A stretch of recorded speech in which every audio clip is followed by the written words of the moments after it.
హల్లెలూయా యేసు ప్రభున్ ఎల్లరు స్తుతించుడి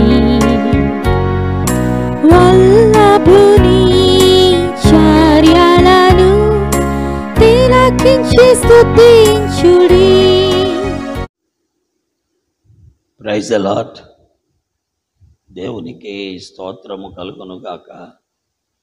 చేరువచ్చిన ప్రియులు అందరికీ కూడా ప్రభు అయిన యేసుక్రీస్తు వారి ప్రశస్తమైన నామములో శుభాభివందనములు తెలియజేస్తూ ఉన్నాను. దైవ గ్రంథం బైబిల్ నుండి సామెతల గ్రంథం 3వ అధ్యాయము 7వ వచనం.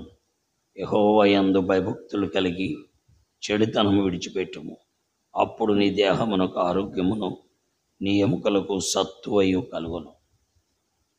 దేవుని వాక్యము మన ఆరోగ్యాన్ని గురించి, మన బలమును గురించి, మన శక్తిని గురించి మాట్లాడుతుంది. మానవ జీవితంలో అన్నిటికంటే ప్రాముఖ్యమైనది ఆరోగ్యమే. ఆరోగ్యము లేకపోతే ఏ పని మనం చేయలేం.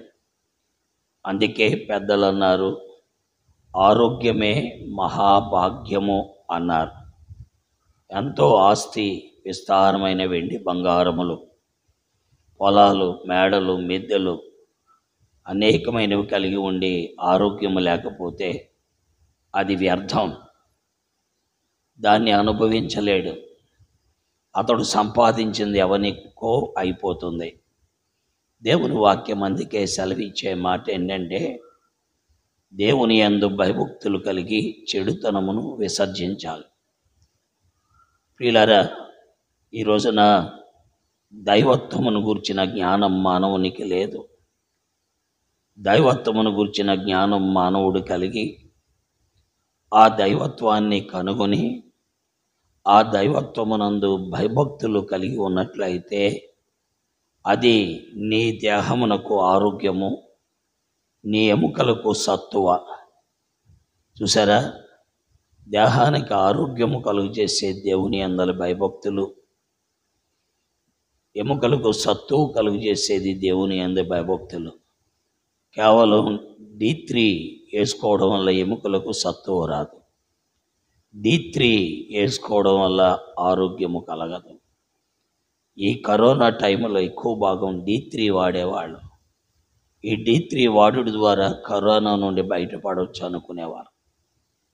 అయితే వేదవాక్యం బైబిల్ గ్రంథము చెప్పుచున్నది, ప్రభు అయిన యేసుక్రీస్తునందలి భయభక్తులు, ప్రభు అయిన యేసుక్రీస్తునందలి భయము మరియు భక్తి కలిగి దేవునికి అయిష్టమైన వాటిని విడిచిపెట్టినట్లయితే అప్పుడు మనకు ఆరోగ్యము, మన ఎముకలకు సత్తువ కలుగుతుంది. కాబట్టి ఆలోచించండి. దేవుని వాక్యము సెలవిచ్చే మాటలు ఎంతో విలువైనవి. ఈ దైవ గ్రంథములో ఉన్న ఈ మాటలు మరి ఎక్కడా మీరు కనుగొనలేరు. ఇది ప్రపంచములో 2750 కంటే ఎక్కువ భాషల్లో ముద్రించబడిన గ్రంథము. ఈ గ్రంథములోని మాటలు మానవ జీవితానికి క్షేమ సాధనములు. ప్రియులారా, దేవుని అందలి భయము, భక్తి కలిగి ఉండడం ద్వారా దేహానికి ఆరోగ్యం, ఎముకలకు సత్తువ. దైవ గ్రంథములో 2 వ్యక్తులు ఉన్నారు. ఒక ఆయన దైవజనుడైన మోషే, రెండో వ్యక్తి కాలేబు. కాలేబు మాట్లాడుతూ అన్నాడు, ఈ 45 సంవత్సరాలు నాకు సత్తువ తగ్గలేదు, బలము తగ్గలేదు, వచ్చుచూ పోవచ్చు ఉండటకు నాకు శక్తి కలదు అన్నట్టుగా దేవుని వాక్యములో యెహోషువ గ్రంథం 14వ అధ్యాయంలో మరి కాలేబు సాక్ష్యం ఇచ్చాడు. కాలేబు నిండు హృదయముతో, నిండు మనస్సుతో ప్రభువుని వెంబడించాడు. ప్రభు ఎడల భక్తి, భయము కలిగి ఉన్నాడు. అందువల్ల అతని కాలు సత్తువ తగ్గలేదు, ఎముకల సత్తువ తగ్గలేదు, ఆరోగ్యం తగ్గలేదు. అతడు వచ్చుచూ పోవచ్చు ఉండటానికి, ఎప్పటికప్పుడు యుద్ధం చేయటానికి అతనికి బలం ఉంది. కాబట్టి గ్రహిద్దాం, అది కాలేబు యొక్క సాక్ష్యం. అదేవిధముగా దైవజనుడైన మోషేని గురించి మనం చూస్తే ఆయనకి చూపు తగ్గలేదట, ఆయనకి ఏమాత్రము బలహీనత రాలేదని ద్వితీయోపదేశకాండం 34 అధ్యాయంలో మరి ఆయన గురించి మనం చూస్తున్నాం. ఏమని రాయబడింది దేవుని వాక్యములో మనం చూస్తే ద్వితీయోపదేశకాండం 34 అధ్యాయం 7వ వచనం చూస్తుండే 120 సంవత్సరాలు బతికాడు. అతనికి దృష్టి మాంద్యము లేదు, అతని సత్తువ తగ్గలేదు. చూసారా, మోషే యొక్క సత్తువ తగ్గలేదట, దృష్టి మాంద్యము కలగలేదంట. 120 సంవత్సరాల వయసు వచ్చింది. కారణం దైవభక్తి, దైవ భయం. అలాగే కాలేబు యొక్క సత్తువ తగ్గలేదు, అలాగే ఆరోగ్యం పోలేదు. కారణం దేవుని యందలి భయము, భక్తి. ఈ రెండు కలిగి వీరిరువురు కూడా చెడుతనమును విసర్జించారు, తద్వారా మేలు పొందారు.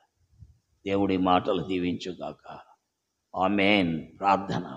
ప్రేమ కలిగిన తండ్రి, పరిశుద్ధుడైన దేవ, మోషే వంటి భక్తి, భయము, కాలేబు వంటి భయము, భక్తి మాకు కలుగు చేసి చెడుతనమును విసర్జించడం ద్వారా దేహానికి ఆరోగ్యం, ఎముకలకు సత్తువ కలిగి ఉండినట్లు సహాయం చేయండి. మమ్మల్ని బలపరచండి, నడిపించండి.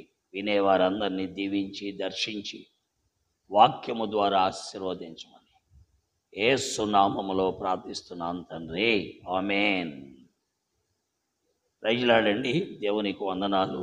చేరువచ్చిన వారందరికీ కూడా ప్రభు నామం పేట వందనాలు. చంద్రులారాయిలా దేవుని స్తుతించుడి, హృదయమును వెలిగించిన యేసుని స్తుతించుడి.